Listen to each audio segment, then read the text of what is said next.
आज 5वें बिम्स्टेक शिखर सम्मेलन में शामिल होंगे पीएम मोदी। 7 देशों के सम्मेलन को वर्चुअली संबोधित करेंगे। इस बार श्रीलंका कर रहा है मेजबानी। भारत और अमेरिका के बीच 11 अप्रैल को होगी 2+2 वार्ता। सूत्रों के मुताबिक वॉशिंगटन में होने वाली बैठक में रक्षा मंत्री राजनाथ सिंह और विदेश मंत्री एस जयशंकर शामिल होंगे। 2+2 वार्ता से पहले अमेरिका के डिप्टी एनएसए दिलीप सिंह इस हफ्ते आएंगे भारत। हफ्ते भर में अमेरिका के किसी सीनियर अधिकारी की दूसरी ये यात्रा है। आज केंद्रीय कैबिनेट की होगी बैठक। पीएम मोदी तय करेंगे इसकी अध्यक्षता और आज सीसीईए की भी बैठक होनी है। देश की सुरक्षा तैयारियों की समीक्षा करेंगे सेना अध्यक्ष जनरल एम नरवणे। लखनऊ में सेना के दफ्तर में आज होगी हाई लेवल मीटिंग। चीन और पाकिस्तान के साथ लगती सीमाओं पर भारत की सैनिक तैयारियों का जायजा लेंगे सेना अध्यक्ष। दुनिया के मौजूदा हालात से राष्ट्रीय सुरक्षा पर पड़ने वाले प्रभावों की समीक्षा की जाएगी। जम्मू कश्मीर के श्रीनगर में आतंकियों के साथ सुरक्षा बलों की मुठभेड़। कुछ आतंकियों के घिरे होने की खबर है। जम्मू कश्मीर के सोपोर में सीआरपीएफ कैंप पर आतंकी हमला। बुर्के में आई एक महिला ने पेट्रोल बम फेंका। पेट्रोल बम फटने के बाद सीआरपीएफ कैंप के एक हिस्से में आग लग गई। मौके से फरार हो गई महिला। सीआरपीएफ के जवानों ने समय रहते आग को बुझाया। सीसीटीवी में कैद हुई महिला को खोजने के लिए चलाया गया सर्च ऑपरेशन। यूपीए का नेतृत्व करने के सवाल पर एनसीपी और कांग्रेस आमने सामने। एनसीपी के यूथ विंग की मांग, कहा शरद पवार को यूपीए लीड करने का वक्त आ चुका है। कांग्रेस ने एनसीपी को दिया जवाब, कहा पवार बड़े नेता लेकिन मोदी से मुकाबला सिर्फ सोनिया गांधी कर सकती हैं। शिवसेना विधायक तानाजी सावंत का कांग्रेस एनसीपी पर निशाना, कहा शिवसेना के साथ गठबंधन में 2M बर्ताव हो रहा है। शिवसेना नेता संजय राउत से मिले बीजेपी सांसद वरुण गांधी। राउत के घर 3 घंटे तक बातचीत हुई। यूपी विधानसभा के स्पीकर बने सतीश महाना निर्विरोध चुने गए। सीएम योगी ने यूपी विधानसभा में विपक्ष पर साधा निशाना, कहा जनता कभी नकारात्मकता को स्वीकार नहीं करती। सीएम योगी का यूपी के पूर्ण विकास पर फोकस, बोले जनता के विश्वास पर खरा उतरना होगा। विधानसभा में अखिलेश यादव का बयान, कहा विपक्ष को जितना मौका मिलेगा लोकतंत्र उतना मजबूत होगा। अखिलेश यादव के स्पीकर को सलाह, विपक्ष के अधिकारों की रक्षा करनी होगी। आप राइट साइड से आए, ध्यान आपको लेफ्ट साइड का रखना है। सपा की सहयोगी पार्टियों के साथ मीटिंग में नहीं आए शिवपाल यादव। अखिलेश से नाराजगी की है चर्चा। मुख्तार अंसारी के बेटे अब्बास अंसारी को हाईकोर्ट से बड़ी राहत, गिरफ्तारी पर से लगाई रोक। गोरखपुर में दंगे की साजिश के आरोप में 14 गिरफ्तार। पकड़े गए आरोपियों में सपा के कई नेता हैं। ड्रोन कैमरे की रिकॉर्डिंग से उपद्रवियों को हो रही पहचान। 56 के खिलाफ नामजद, 200 अज्ञात लोगों के खिलाफ केस दर्ज है। यूपी के कृषि मंत्री सूर्य प्रताप शाही ने कहा सपा का काम अराजकता फैलाना, आरोपियों के खिलाफ कड़ी कार्रवाई होगी। यूपी चुनाव की समीक्षा के लिए आरएलडी ने बनाई 3 सदस्यों की एक कमेटी। 15 अप्रैल तक जमा करनी होगी रिपोर्ट। टीएमसी सांसद अभिषेक बनर्जी पर कसा ईडी का शिकंजा। जांच एजेंसी ने अभिषेक की पत्नी रुजिरा और पत्नी की बहन मेनका को भी पूछताछ के लिए बुलाया। मंगलवार को ईडी के सामने पेश नहीं हुए अभिषेक बनर्जी। माइनिंग स्कैम से जुड़े मनी लॉन्ड्रिंग केस में पूछताछ के लिए था सम्मन।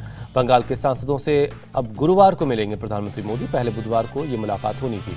बंगाल के राज्यपाल जगदीप धनखड़ ने सीएम ममता बनर्जी को निमंत्रण भेजा। प्रदेश की बदतर कानून व्यवस्था पर बातचीत के लिए बुलाया है। टीएमसी विधायक की धमकी पर बीजेपी हमलावर। संबित पात्रा ने कहा बम बारूद के ढेर पर बैठा है बंगाल। चुनाव आयोग से मिला बंगाल बीजेपी का डेलीगेशन। टीएमसी विधायक नरेंद्र नाथ चक्रवर्ती के खिलाफ शिकायत की। चुनाव आयोग से मिलने के बाद बोले बंगाल बीजेपी चीफ सुकांतो मजूमदार। चुनाव आयोग ने दिया कार्रवाई का भरोसा। बीजेपी उपाध्यक्ष दिलीप घोष की चुनाव आयोग से मांग, टीएमसी विधायक के खिलाफ कानूनी कार्रवाई करें। बंगाल बीजेपी ने आसनसोल सीपी को लिखा खत। टीएमसी विधायक नरेंद्र चक्रवर्ती को गिरफ्तार करने की मांग की। ममता के एमएलए नरेंद्र चक्रवर्ती ने कहा था बीजेपी को वोट देंगे तो उन्हें देख लेंगे।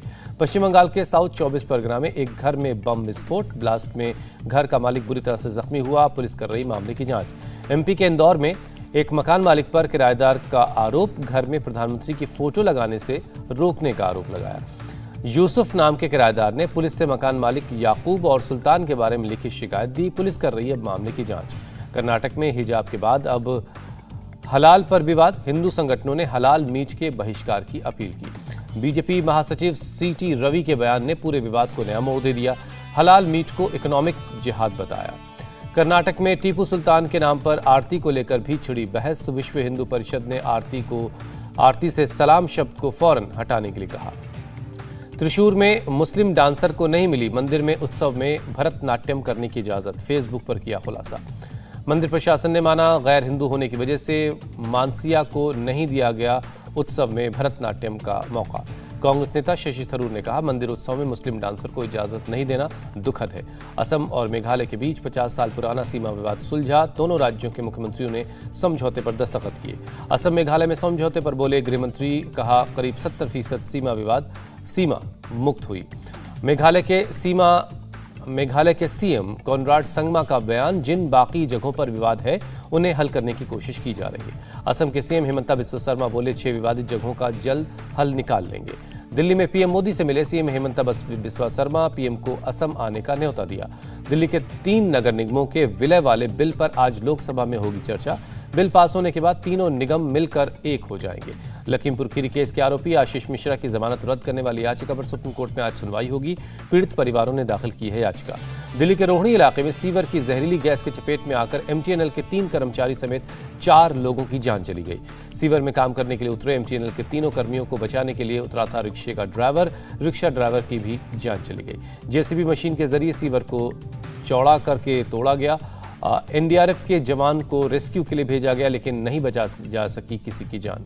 देर रात तक रेस्क्यू ऑपरेशन चला। पुलिस के मुताबिक बहादुरी दिखाने के लिए रिक्शा चालक के परिवार को आर्थिक मदद दी जाएगी। रायबरेली में सीवर लाइन साफ करते हुए 2 मजदूरों की जान गई। सीएम योगी ने हर मुमकिन मदद का भरोसा दिया। युद्ध के 35वें दिन रूस का बड़ा ऐलान, कहा यूक्रेन से बातचीत के मद्देनजर कीव के आसपास कम कर दिया जाएगा सैन्य अभियान। यूक्रेन के राष्ट्रपति जेलेंस्की ने कहा, रूस से बातचीत में मिले सकारात्मक संकेत, लेकिन रूस पर भरोसा नहीं किया जा सकता। रूस के ऐलान पर जो बाइडेन की प्रतिक्रिया, कहा रूस की घोषणा पर अमेरिका की नजर है।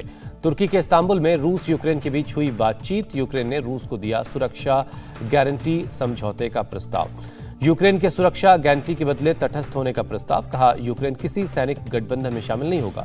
यूक्रेन ने वार्ता में साफ किया, प्रस्ताव पूर्ण युद्ध विराम की स्थिति में ही लागू होगा। 3 घंटे तक चली बातचीत। यूक्रेन के प्रतिनिधि ने जानकारी दी, पुतिन और जेलेंस्की की बैठक संभव है। माइकोलेव शहर की एक इमारत में गिरा रॉकेट, 7 लोगों की जान गई। रॉकेट हमले के बाद आसपास फैला मलबा, कई इमारतों को खाली करवाया गया। रूसी टीवी चैनल आरटीआर ने जारी किया मारियोपोल में लड़ाई का वीडियो। पिछले 24 घंटे में 2 लोगों की जानें गई। मारियोपोल को कब्जे में लेने की लड़ाई में 1 महीने से जारी है। अब हाउस टू हाउस फाइट कर रहे हैं दोनों देशों के सैनिक। इरपिन में रूसी हमले से चर्च को पहुंचा नुकसान। यूक्रेन में अब तक 60 धार्मिक स्थलों को निशाना बनाया गया है। यूक्रेन ने इरपिन के ज्यादातर हिस्सों पर फिर से कब्जे का दावा किया, कहा सैनिकों का हौसला बुलंद है। कीव के आसपास यूक्रेन का एक सैन्य तेल डिपो बर्बाद हुआ, रूस ने क्रूज मिसाइल से उड़ाया। लवीव के पास यूक्रेनी सैनिकों की टैक्टिकल ट्रेनिंग एक्सरसाइज, छापामार युद्ध की ट्रेनिंग की। फ्रांस पहुंचे 1600 यूक्रेनी रिफ्यूजी, फिलहाल एक फेरी बोट में काट रहे हैं अपना वक्त। टर्की की राजधानी में रूस के खिलाफ प्रदर्शन, यूक्रेन से हटने की अपील की। यूक्रेन के राष्ट्रपति जेलेंस्की का दावा, रूस के उद्योगपति रोमन अब्रामोविच ने युद्ध के बाद मदद का वादा किया है। पाकिस्तान के पीएम इमरान खान ने यूक्रेन के राष्ट्रपति से फोन पर बात की, युद्ध खत्म करने के मामले को कूटनीतिक हल करने के लिए कहा। दिल्ली में 24 घंटे में कोरोना के 95 नए केस मिले, किसी मरीज की जान नहीं गई। महाराष्ट्र में कोरोना के 103 नए केस मिले। राज्य में एक्टिव केस की संख्या अब 960 है।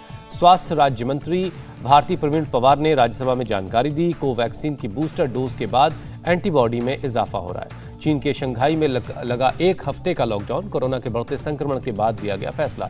नोएडा में लुटेरों के साथ पुलिस की मुठभेड़, गोली लगने के बाद एक बदमाश गिरफ्तार, दूसरा फरार हो गया। अहमदाबाद में एक ही परिवार के 4 लोगों की हत्या, 4 दिन से घर में पड़ा था शव, घर का मालिक है लापता। छत्तीसगढ़ के सूरजपुर में पुलिस ने छात्रा की मर्डर मिस्ट्री को सुलझाया, बाबा खान नाम के एक आरोपी को गिरफ्तार किया गया। छात्रा की हत्या के बाद उसे सुसाइड दिखाने की कोशिश की गई, छात्रा का शव लटका हुआ बरामद हुआ था। कोच्चि से 80 किलो गांजा बरामद, पुलिस ने गांजे के साथ 11 लोगों को गिरफ्तार किया। हरियाणा के मेवात में 1 करोड़ रुपए के गांजे के साथ 6 लोग पकड़े गए। इमरान खान के खिलाफ अविश्वास प्रस्ताव पर 3 अप्रैल को वोटिंग होगी, 31 मार्च को नेशनल असेंबली में होगी बहस। इजराइल में बाइक सवार हमलावर ने भीड़ पर चलाई गोलियां, 4 लोगों की जान गई, हमलावर मारा गया। इजराइल में हफ्ते भर में तीसरा ये आतंकी हमला। इजरायली पीएम ने कहा उनका देश अरब आतंकवाद की लहर की जकड़ में है। पेंसिल्वेनिया में भारी बर्फबारी से बड़ा हादसा, एक के बाद एक टकराई 60 गाड़ियां, 3 लोगों की जान गई। गाड़ियों के टकराने के बाद कई गाड़ियों में आग लगी, करीब 25 लोगों को अस्पताल में भर्ती करवाना पड़ा। चीन ने लॉन्ग मार्च रॉकेट सीरीज का 412वां मिशन लॉन्च किया, अंतरिक्ष में भेजे गए एक साथ 2 सैटेलाइट। अमेरिका के अटलांटिक रीजन में फंसा ताइवान का मालवाहक जहाज 2 हफ्ते से निकालने की कोशिशें जारी हैं। आईपीएल में आज रॉयल चैलेंजर्स बैंगलोर और कोलकाता नाइट राइडर्स का मुकाबला शाम 7:30 बजे शुरू होगा। मैच कोलकाता ने पहले मैच में चेन्नई को दी थी शिकस्त। पंजाब किंग्स से अपना पहला मैच हार चुका है बैंगलोर। राजस्थान रॉयल्स ने कल खेले गए मैच में सनराइजर्स हैदराबाद को हराया, 61 रनों से मात दी। राजस्थान के जीत के हीरो रहे कप्तान Sanju Samson, player of the match बने। सैमसन ने 27 गेंद में 55 रनों की धमाकेदार पारी खेली। अपनी पारी के दौरान संजू ने 5 छक्के और 3 चौके लगाए। राजस्थान ने पहले बैटिंग करते हुए 6 विकेट खोकर 210 रन बनाए। सैमसन के अलावा जोस बटलर ने 35, हेटमायर ने 32 रनों की पारी खेली। लक्ष्य का पीछा करने उतरी हैदराबाद 7 विकेट खोकर 149 रन ही बना सकी। हैदराबाद ने खराब शुरुआत की, 37 रन के अंदर 5 विकेट गिर चुके थे। हैदराबाद की तरफ से मार्करम ने सबसे ज्यादा 57 रन बनाए। वॉशिंगटन सुंदर ने 40 और शेफर्ड ने 24 रन की पारी खेली। इंडिया टीवी हर वक्त हर जगह डाउनलोड करने के लिए सर्च करें India TV news Google play store या ऐप स्टोर पर।